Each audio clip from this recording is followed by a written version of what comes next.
Moving on, crutches. This is what I was getting to, core versus situational confidence. When you go out and you sprain your ankle and you try to run, you're going to probably re-injure your ankle if you don't use something to stabilize it. It's unstable and weak. You're going to hurt your ankle and you're going to fall and break something or hurt something, some other body part. So when you're starting out, crutches are reasonable, to offload that injured body part. If you were as socially inept as I was, you keep going out, you just crash and burn, eventually your ego's going to tell you just stay home. So it's probably better to go out with some kind of crutches at first, whether it's routines or your peacocking gear, which was like my Superman outfit, or going to venues that you liked, or having good wings around with you. The one that I don't agree with is alcohol. You should definitely not drink when you go out. I drink now, but that's because I've internalized all this stuff.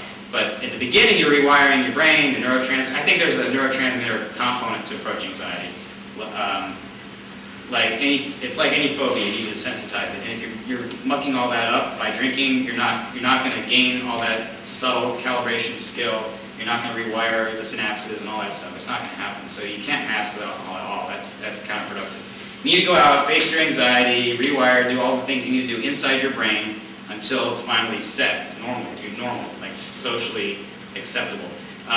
So drinking is one crutch I don't think you should do. All the other stuff I'm okay with, having some caffeine, having wings, all that stuff. But eventually you realize that if you don't walk on that ankle, it's just going to stay weak and unstable. You need to start walking on it, get some strength and flexibility, range to it.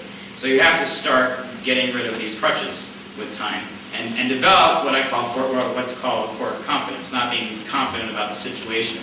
Like you need to have your wings in the venue for you to feel confident. You need to develop true core confidence. You go to any English-speaking country, go into the venue, knowing nobody, looking like crap, smelling like crap, and get attraction because you're confident and you can do it. That's the end point, I think. You want to get to the point of complete core confidence. You no longer require any kind of crutches, any kind of routines, peacocking. You can be total foreigner in that situation and be confident.